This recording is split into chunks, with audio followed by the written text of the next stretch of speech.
ಪ್ರಿಯ ವೀಕ್ಷಕರೇ ನಮಸ್ಕಾರ. ವಿಚಾರ ಏನಪ್ಪ ಅಂದರೆ, ನಮ್ಮ ಕರ್ನಾಟಕದ ಮಹಿಳಾ ಆಯೋಗದ ರಾಜ್ಯ ಅಧ್ಯಕ್ಷರಾದ ನಾಗಲಕ್ಷ್ಮಿ ಚೌಧರಿ ಮೇಡಮ್ ಅವರವರು ಸುಮ್ಮನಿರಲಾರ್ದ ಏನಪ್ಪ ಅಂದರೆ, ಪ್ರಚಾರ ಬೇಕು.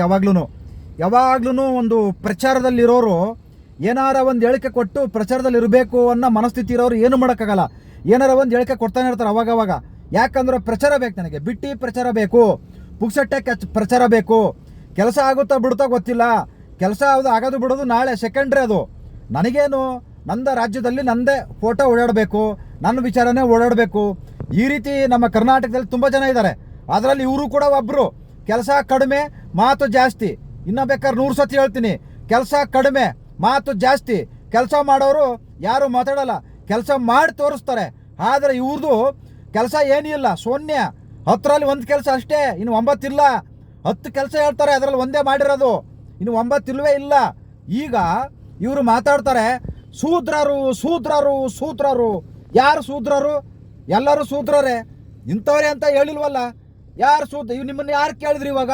ಸೂತ್ರರು ಯಾರು, ಲಿಂಗಾಯತರ ಯಾರು, ಇನ್ನು ಜಾತಿಗಳಿನ ಕೆಲವೇ ಹೇಳ್ಬಿಟ್ರೆ ಅಲ್ಟ್ರಾಸಿಟಿ ಕೇಸ್ ಫಿಕ್ಸು.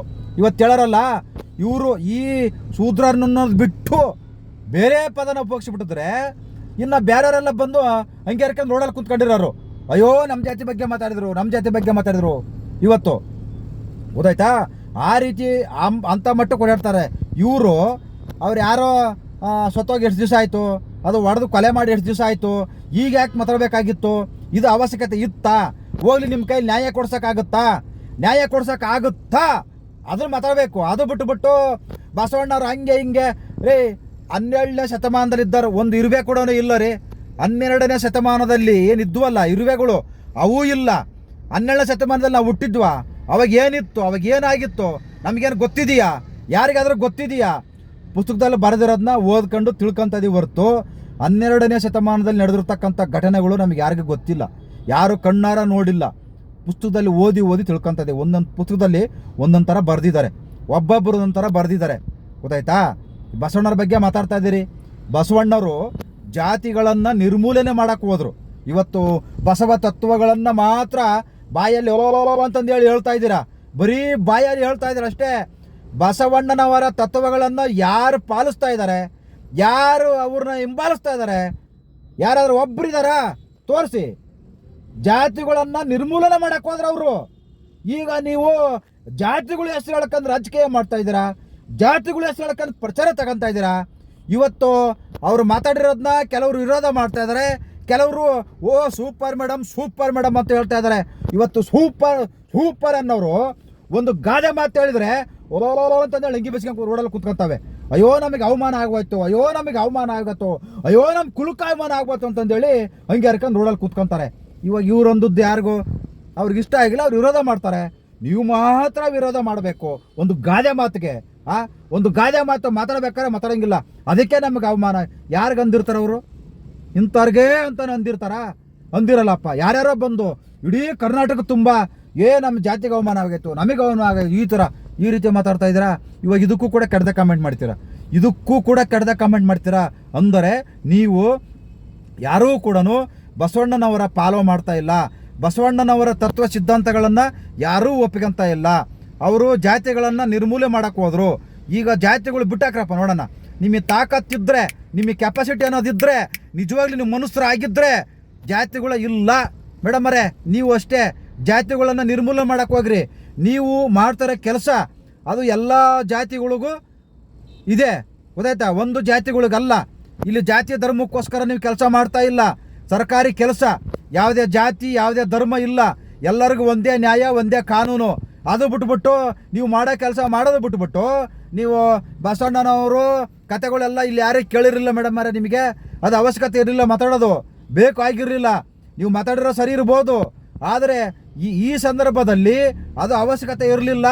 ಯಾಕಂದರೆ ನಿಮ್ಮ ಮಗನೋ ಇಲ್ಲ ಮಗಳು ಯಾರಿಂದನೂ ನಿಮ್ಮನ್ನು ಬಿಟ್ಟು ಓಡೋಗಿದ್ರೆ ಆ ನೋವು ಏನನ್ನೋದು ಗೊತ್ತಾಗಿರೋದು. ಇವತ್ತೇನು ಯಾರಾದರೂ ಮಕ್ಕಳು ಮಗ ಓಡೋದ್ರೆ ಅಯ್ಯಯ್ಯೋ ನನ್ನ ಮಗ ಓಡೋದ ಅಂತಂದೇಳಿ ಖುಷಿ ಪಡ್ತಾರಾ? ಅಯ್ಯಯ್ಯೋ ನನ್ನ ಮಗಳು ಓಡೋಗ್ಬಿಟ್ಲು ಅಂತಂದೇಳಿ ಯಾರಾದರೂ ಊರು ತುಂಬ ಡಂಗೂರ ಹಾಕ್ಯಂತ ಖುಷಿ ಪಡಕ್ಕೆ ಹೋಯ್ತಾರಾ? ಇವತ್ತು ಯಾರಾದರೂ ಒಬ್ಬರು ಒಂದು ಊರಲ್ಲಿ ಒಂದು ಮುಖಂಡರು ಮಗಳು ಓಡೋದ್ನ ಇಲ್ಲ ಮಗಳು ಓಡೋದ್ಲು, ಗೊತ್ತಾಯ್ತಾ? ಏನಂತಾರೆ, ಅಯ್ಯೋ ಅವನ ಮಗಳೇ ನೆಟ್ ಇಟ್ಕೊಳಕ್ಕಾಗಲಿಲ್ಲ, ಇನ್ನು ನಮಗೆ ನ್ಯಾಯ ಕೊಡಿಸ್ತಾನ, ಅವನ ಮಗನ್ನೇ ನೆಟ್ ಇಡೋಕ್ಕಾಗಲಿಲ್ಲ, ಇನ್ನು ನಮಗೆ ನ್ಯಾಯ ಕೊಡಿಸ್ತಾನ, ಈ ಥರ ಮಾತಾಡಲ್ವಾ? ಅದು ಇಡೀ ಜೀವನ ಪೂರ್ತಿ ಅವ್ರಿಗೆ ಹಿಂಗೆ ಅಂಗಿಸ್ತಾನೆ ಇರ್ತಾರೆ, ಅದು ಮರೀದಿ ಹೋಗಲ್ವಾ? ಏನೋ ಮಗಳು ಓಡೋಗ್ಬಿಟ್ಲಂತೆ, ಏನು ಖುಷಿ ಊರು ತುಂಬ ಏನು ಸ್ವೀಟ್ ಹಂಚ್ಕೊಂಬರ್ತಾರ, ತಗೊಳ್ರೋ ನನ್ನ ಮಗಳು ಓಡೋದ್ಲು, ತಗೊಳ್ರೋ ನನ್ನ ಮಗ ಓಡೋದು ಅಂತಂದೇಳಿ ಡಂಗೂರು ಸರ್ಕೊಂಬರ್ತಾರೆ ಯಾರಾದ್ರೂ ಹೋಗಿ. ಆ 20 ವರ್ಷ ಮಕ್ಕಳನ್ನ ಕಾಟಾಚಾರಕ್ಕೆ ಸಾಕಿರಲ್ಲ ರೀ ಯಾರೂ. ನೋವಿರ್ತವೆ, ಲಕ್ಷಾಂತರ ಗಟ್ಟರೆ ಖರ್ಚು ಮಾಡಿ ಮಕ್ಕಳನ್ನ ಓದಿಸಿರ್ತಾರೆ, ಅವೆಲ್ಲ ನೋವಿರ್ತವೆ. ಸುಮ್ಮನೆ ಓಡೋದ್ರೆ ಯಾವನ್ನೋ 3 ದಿನ 20 ವರ್ಷದ ಪ್ರೀತಿ ಬಿಟ್ಟು ಈ ಪುಟ್ಕೋಶಿ 3-4 ತಿಂಗಳು ಪ್ರೀತಿನೇ ಹೆಚ್ಚು ಆಗತ್ತೆ ಅಂತ ಓಡೋದ್ರೆ ಅವಾಗ ಎಲ್ಲರಿಗೂ ಕೋಪ ಬಂದೋ ಬರುತ್ತೆ ಮೇಡಮರೇ, ನಿಮಗೂ ಕೋಪ ಬರುತ್ತೆ. ನಿಮಗೇನು ನಿಮ್ಮ ಮಗಳು ಇಲ್ಲ ಮಗ ಓಡೋದ್ರೆ ನೀವೇನು ಖುಷಿ ಪಡ್ತೀರಾ? ನನ್ನ ಮಗ ಓಡೋದ ಡಿಕಡಕ್ ಅಂತ ಖುಷಿ ಪಡ್ತೀರಾ? ಅಯ್ಯೋ ನನ್ನ ಮಗಳು ಓಡೋದು ಸೂಪರ್ ಸೂಪರ್ ಅಂತ ಹೇಳಿ ಖುಷಿ ಪಡ್ತೀರಾ? ಯಾರು ಖುಷಿ ಪಡಲ್ಲ, ಗೊತ್ತಾಯ್ತಾ? ಯಾರು ಖುಷಿ ಪಡಲ್ಲ. ಯಾರೋ ಇವತ್ತು ಬೈಕೋಬೋದು, ಆ ಜಾತಿ ಮದುವೆ ಆಗ್ಬಿಟ್ಟು ಹೊಡೆದು ಬಿಟ್ಟ, ಅವೆಲ್ಲ ಸುಳ್ಳು. ಅವ್ನು ನೋವಿದೆ, ಅವ್ನು ಹೊಡೆದಿದ್ದಾನೆ, ಸಾಯಿಸೋಕ್ಕೆ ಯಾರಿಗೂ ಅಧಿಕಾರ ಇಲ್ಲ, ಆದರೆ ಅವ್ನು ತಪ್ಪು ಮಾಡಿಬಿಟ್ಟಿದ್ದಾನೆ, ಅದಕ್ಕೆ ಶಿಕ್ಷೆ ಇದೆ, ಕೋರ್ಟ್ ಇದೆ, ಕೋರ್ಟ್ ನೋಡ್ಕೊಳ್ಳುತ್ತೆ. ನೀವು ಈ ಜಾತಿಗಳು ಧರ್ಮಗಳು ಇದು ಅವಶ್ಯಕತೆ ಇರಲಿಲ್ಲ ಮೇಡಮರೇ, ಇದು ಬೇಕಾಗಿರಲಿಲ್ಲ. ಕೆಲಸ ಮಾಡಿ, ನಿಮಗೆ ಸರ್ಕಾರದವ್ರು ಒಳ್ಳೆ ಕೆಲಸ ಕೊಟ್ಟಿದ್ದಾರೆ, ಈ ಮುಖ್ಯಮಂತ್ರಿಗಳು ಒಳ್ಳೆ ಕೆಲಸ ಕೊಟ್ಟಿದ್ದಾರೆ, ಕೆಲಸ ಮಾಡಿ ತೋರಿಸಿ. ಸುಮ್ಮನೆ ಅಂತ ಹೋದ ಕಡೆ ಎಲ್ಲ ಬಾಯ್ ಬಿಡ್ಕೊಂಡ್ ಬರಬೇಡಿ, ಗೊತ್ತಾಯ್ತಾ? ಅದ್ಭುತವಾದ ಖಾತೆ ಕೊಟ್ಟಿದ್ದಾರೆ, ಅದ್ಭುತವಾದ ಒಂದು ಇಲಾಖೆ ಕೊಟ್ಟಿದ್ದಾರೆ ನಿಮಗೆ, ಕೆಲಸ ಮಾಡಿ ತೋರಿಸಿ. ಸುಮ್ಮನೆ ಎಲ್ಲ ಕಡೆ ಹೋಗಿ ಖಾಲಿ ಮಾತ್ರಕ್ಕೆ ಬರಬೇಡಿ. ಸುಮಾರು ಜನ ಇವತ್ತು ಹೆಣ್ಮಕ್ಳು ಫೋನ್ ಮಾಡ್ತಾ ಇದ್ದಾರೆ, ಅಯ್ಯೋ ಫೋನ್ ರಿಸೀವ್ ಮಾಡಲ್ಲ, ಅಯ್ಯೋ ನ್ಯಾಯ ಕೊಡಿಸಲ್ಲ, ಬರೇ ಮಾತು ಅಂತ. ನಾನು ಹೇಳ್ತಾ ಇಲ್ಲ ಮೇಡಮರೇ, ಇಡೀ ಕರ್ನಾಟಕದ ತುಂಬ ಹೆಣ್ಣು ಮಕ್ಕಳು ಹೇಳ್ತಾ ಇದ್ದಾರೆ, ಗೊತ್ತಾಯ್ತಾ? ನಮಸ್ಕಾರ.